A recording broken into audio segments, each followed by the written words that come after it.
Hi, Soraya. It's me. It's your Aunt Em. It's your Aunt Em. I'm going to read you some more of the book, A Bear Called Paddington. Okay? But first is our 1 minute of music. Okay, here we go with the music.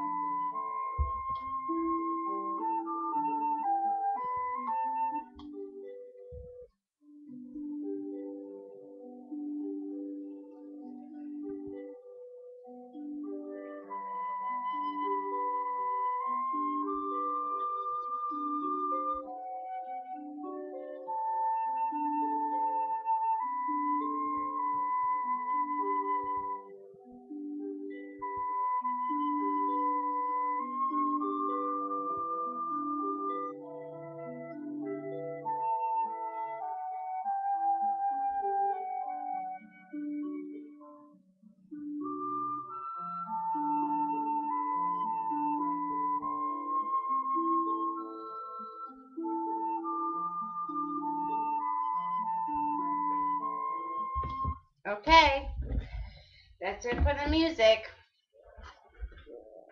Now we're going to read. We're up to chapter 6. Chapter 6. Chapter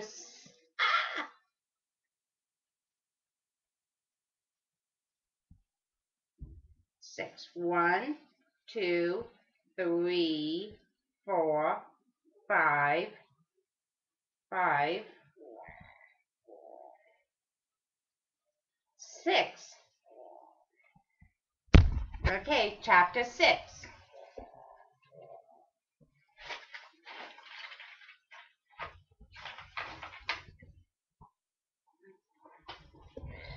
Okay, chapter 6 is called A Visit to the Theater. The Browns were all very excited. Mr. Brown had been given tickets for a box at the theater. It was the first night of a brand new play, and the leading part was being played by the world famous actor Sir Celie Bloom. Even Paddington became infected with the excitement. He made several journeys to his friend Mr. Goober to have the theater explained to him. Mr. Goober thought he was very lucky to be going to the first night of a new play. All sorts of famous people will be there, he said. I I don't suppose many bears have that sort of opportunity have have that sort of opportunity once in a lifetime. Mr. Google lent Paddington several hand several second-hand books about the theater. He he was about the theater.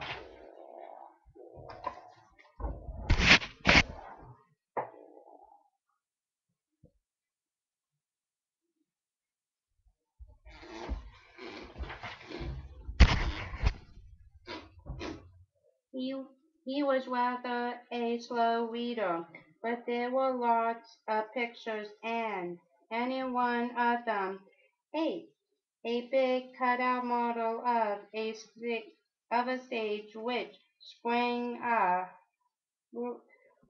up every time he opened the pages. Paddington decided that when he grew up he wanted to be an actor. He took to standing on his dressing table and striking poses in the mirror just as he had seen them in the books. Miss Brown had her own thoughts on the subject.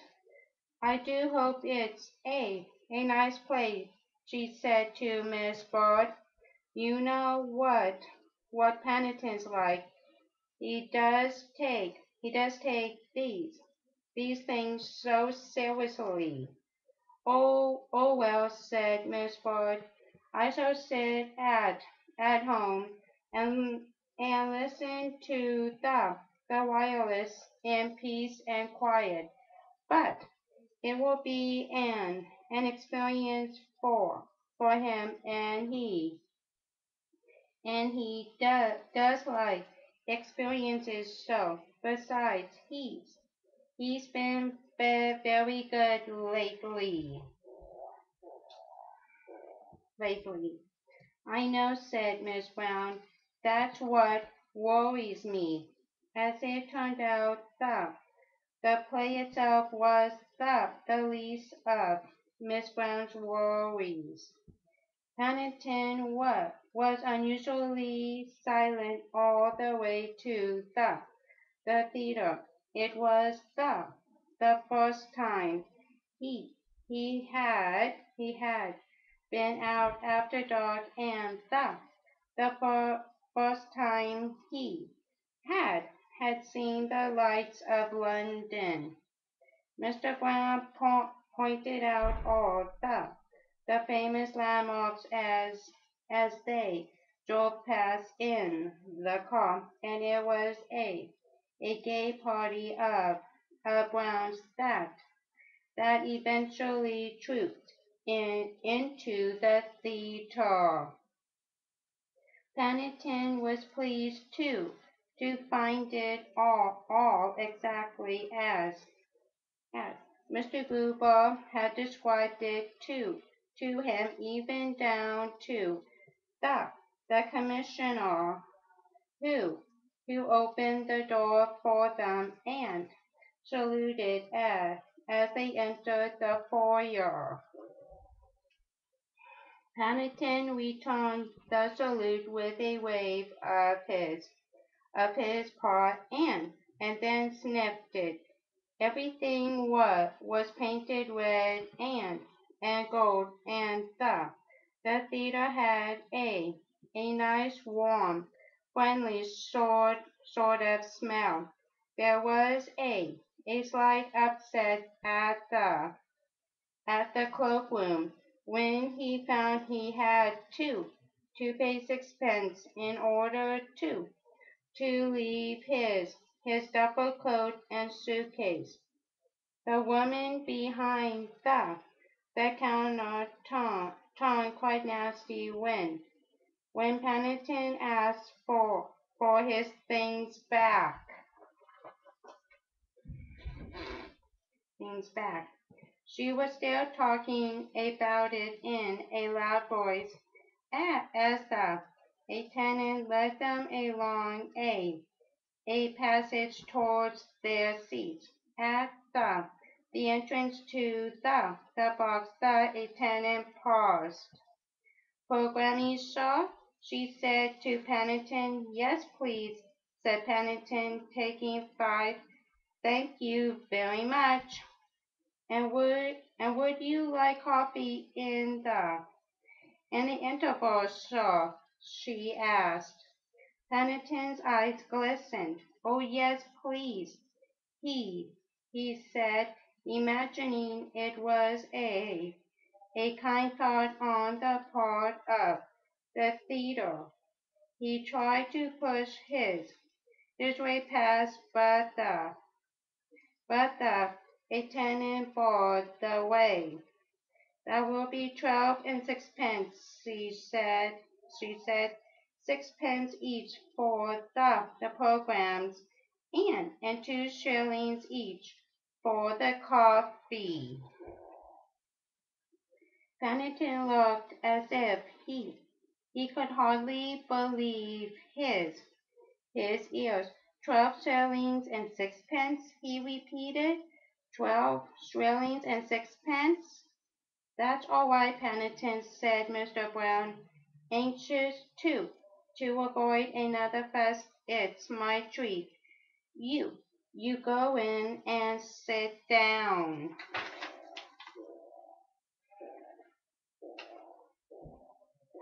That's all for this time, Soraya. I'll read you some more next time, okay? And now for some music.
Okay, that's it for the music.